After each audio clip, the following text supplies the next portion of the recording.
ಎಲ್ರಿಗೂ ನಮಸ್ಕಾರ. ಇವತ್ತಿನ ವಿಡಿಯೋದಲ್ಲಿ ನಾವು ತಿರುಪತಿಯ ಶ್ರೀ ವೆಂಕಟೇಶ್ವರನ ಕತೆ ಬಗ್ಗೆ ತಿಳ್ಕೊಳ್ಳೋಣ ಬನ್ನಿ. ವೈಕುಂಠದಲ್ಲಿ ಮಹಾಲಕ್ಷ್ಮಿ ಹಾಗೂ ಶ್ರೀ ಮಹಾವಿಷ್ಣು ವಾಸಿಸ್ತಾ ಇದ್ರು. ಒಂದು ದಿನ ಸಣ್ಣ ಕಲಹದಿಂದ ಮಹಾಲಕ್ಷ್ಮಿ ವೈಕುಂಠವನ್ನು ಬಿಟ್ಟು ಭೂಲೋಕಕ್ಕೆ ಬಂದು ತಪಸ್ಸು ಮಾಡೋದಕ್ಕೆ ಆರಂಭವನ್ನು ಮಾಡ್ತಾರೆ. ತನ್ನ ಪ್ರಿಯಳಾದ ಲಕ್ಷ್ಮೀ ದೇವಿಯನ್ನು ಕಳೆದುಕೊಂಡ ವಿಷ್ಣು ತಾಳಲಾರದೆ ಭೂಲೋಕಕ್ಕೆ ಬಂದು ತಿರುಮಲ ಪರ್ವತಗಳಲ್ಲಿ ಶ್ರೀನಿವಾಸನ ರೂಪದಲ್ಲಿ ವಾಸವಾಗಿರೋದಕ್ಕೆ ಆರಂಭಿಸ್ತಾರೆ. ಆ ಸಮಯದಲ್ಲಿ ತೊಂಡೈಮಂಡಲ ರಾಜ್ಯದ ರಾಜ ಆಕಾಶರಾಜ ಅವರಿಗೆ ಪದ್ಮಾವತಿ ಎಂಬ ಅತಿ ಸೌಂದರ್ಯವತಿಯಾದ ಮಗಳು ಇರ್ತಾಳೆ.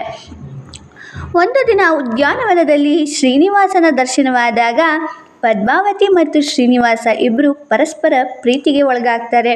ಶ್ರೀನಿವಾಸನು ಆಕಾಶರಾಜನಿಂದ ಪದ್ಮಾವತಿಯ ಕೈಯನ್ನು ಕೇಳಿದಾಗ ವಿವಾಹ ವೆಚ್ಚವನ್ನು ಹೇಗೆ ತೀರಿಸಲಿ ಎಂಬ ಪ್ರಶ್ನೆ ಉದ್ಭವಿಸುತ್ತೆ.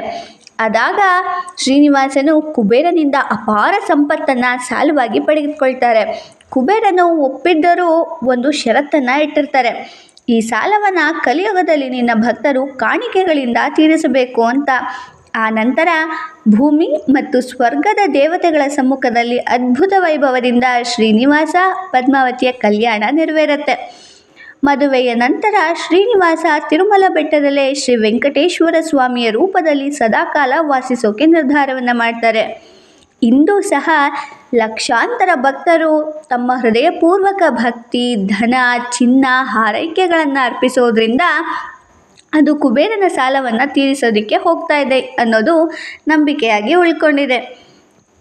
ಈ ಕಥೆಯ ಪಾಠ ಏನಪ್ಪ ಅಂದರೆ, ಈ ಪವಿತ್ರ ಕಥೆ ನಮಗೆ ಹೇಳೋದೇನೆಂದರೆ, ನಿಜವಾದ ಭಕ್ತಿ, ಶರಣಾಗತಿ ಮತ್ತು ವಿಶ್ವಾಸ ಹೊಂದಿದರೆ ಶ್ರೀ ವೆಂಕಟೇಶ್ವರ ಸ್ವಾಮಿಯ ಆಶೀರ್ವಾದದಿಂದ ಆರೋಗ್ಯ, ಐಶ್ವರ್ಯ ಮತ್ತು ಸಂತೋಷ ಖಂಡಿತವಾಗ್ಲೂ ದೊರೆಯುತ್ತೆ.